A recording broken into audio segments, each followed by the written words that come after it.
Hello दोस्तों, मेरे channel में आपका स्वागत है। क्या आपके शहर में भी आजकल बारिश हो रही है? दोबारा से सर्दी जाने के बाद दोबारा से ठंड आ रही है। हाँ, हमारे यहाँ तो बहुत ज़्यादा हो रही है।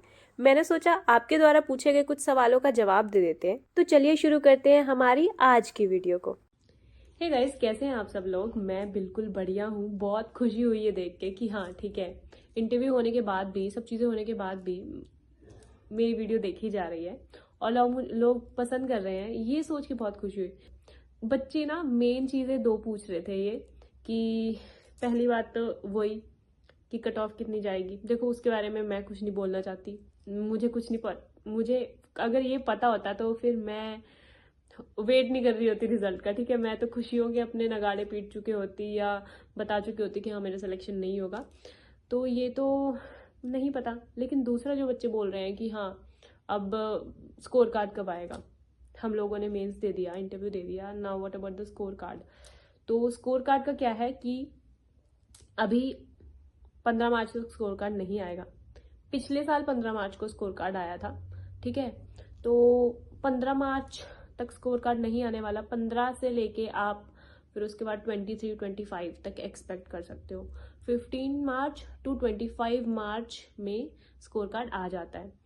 और स्कोर कार्ड ही एक ऐसी चीज होती है, जैसे जिनको ज्यादा ही उम्मीद होती है ना अपने अ, होने की, जैसे हमारा रिजल्ट हो जाएगा या इस बार सिलेक्शन हो जाएगा। स्कोर कार्ड वो चीज एक काम करती है कि हाँ आपकी उम्मीदों को थोड़ा सा नीचे लाती है। क्योंकि जब आपको पता लग जाता है कि आपके मेंस में इतने आ रहे हैं, फिर आपको कहीं ना कहीं फर्स्ट अप्रैल को धक्का नहीं लगता कि हाँ हमारा तो यार होना नहीं था, मतलब होना था और ये नहीं हुआ। तो वो चीज हो जाता है। ठीक है, इसके अलावा अब जो दोबारा से एस्पायरेंट तैयारी करना चाह रहे हैं, या जिन्हें पता है कि हाँ हमारा कहीं ना कहीं सिलेक्शन नहीं होगा, तो अब तो कहीं दोबारा करनी पड़ेगी। तो अब आने वाली अपकमिंग पोस्ट कुछ ही एक है। ज्यादातर नाबार्ड हो गया, आरबीआई हो गया। अगले एफओ के लिए तैयारी कर लो, है ना। तो स्पेशली जो बच्चे आरबीआई के लिए तैयारी कर रहे हैं, उनके लिए एक ऑफर है यहाँ पे कि आपको पता होगा ऑलिव बोर्ड, उन्होंने अपने नोट्स को इम्प्रोवाइज किया है और उनका बेटर वर्जन निकाला है, जिसमें कि वो लोग आपको 3-4 तरीके की क्या कहते हैं उसको, फैसिलिटीज प्रोवाइड करवाते हैं अपने नोट्स में। जैसे कि आप उनके नोट्स में हाईलाइट कर सकते हो। ठीक है, उसके अंदर एक नोट बना सकते हो। ठीक है, उसके अलावा आप ऑडियो नोट सुन सकते हो। उसके अलावा आप ब्राइटनेस को एडजस्ट कर सकते हो। बस में जा रहे हो, ट्रेन में ट्रैवल कर रहे हो, आप नहीं पढ़ सकते, आपका टाइम वेस्ट हो रहा था, उस टाइम पे भी आप पढ़ पाओगे और आपका रिवीजन अच्छे से हो पाएगा, आपकी तैयारी ज्यादा एफिशिएंट हो पाएगी और आपके सिलेक्शन के चांसेस ऑब्वियसली बढ़ेंगे। तो ये चीजें आप कंसिडर करना। जिसको भी ऑलिव बोर्ड का ये नोट्स अवेल करने हैं, तो वो मैं आपको डिस्क्रिप्शन बॉक्स में दे दूंगी। वहां से जाके आप ऑलिव बोर्ड की ऐप डाउनलोड कर सकते हो और उनके नोट्स परचेज कर सकते हो। ठीक है, तो ये तो हो गया हमारा आरबीआई का।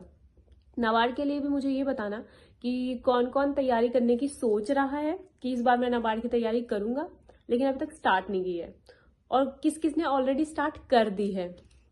क्योंकि मैं अभी मेरे आसपास बुक नहीं है। मैं कल इंडियन इकोनॉमी की बुक, वो जो बाई रमेश सिंह, वो मैंने स्पेशली नाबार्ड के लिए मंगवाई थी, वो मैं घर से लेके आई हूँ कि ठीक है मैं पढ़ूंगी इसको। हालांकि पढ़ तो कौन रहा है, लेकिन फिर भी एक दिमाग में है कि हाँ नाबार्ड की तैयारी शुरू करनी है।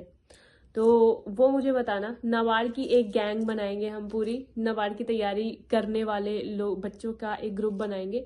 तो उससे ना हमें नाबार्ड के पेपर में भी बहुत ज्यादा हेल्प होने वाली है। ठीक है, इसके अलावा एसबीआई का पेपर कैसा गया, सब बताना मुझे। कैसा आपने किया एसबीआई का पेपर? कैसा, कोई देने गया था, नहीं देने गया था, कितने क्वेश्चन हुए, वॉज इट, कैसा एक्सपीरियंस था आपका, वो मुझे बताना। ठीक है, और बाकी तो मुझे पता ही है कि जो भी मेरे सब्सक्राइबर्स हैं वो सब लोग इस बार हम क्रैक कर लेंगे।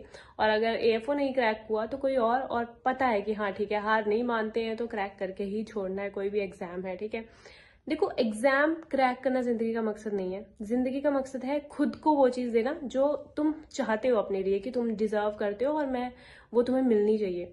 मैं डिजर्व करती हूँ कि हाँ मेरा एक करियर बनना चाहिए, वेदर वो बिजनेस हो, जॉब हो, मुझे फर्क नहीं पड़ता, मेरा करियर बनना चाहिए।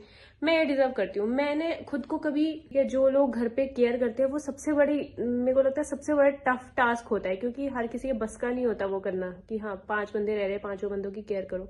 लेकिन मैंने अपने आप को ये हमेशा एक as an women, as a women imagine किया है, जिसका हाँ कोई ना कोई प्रोफेशनल लाइफ है।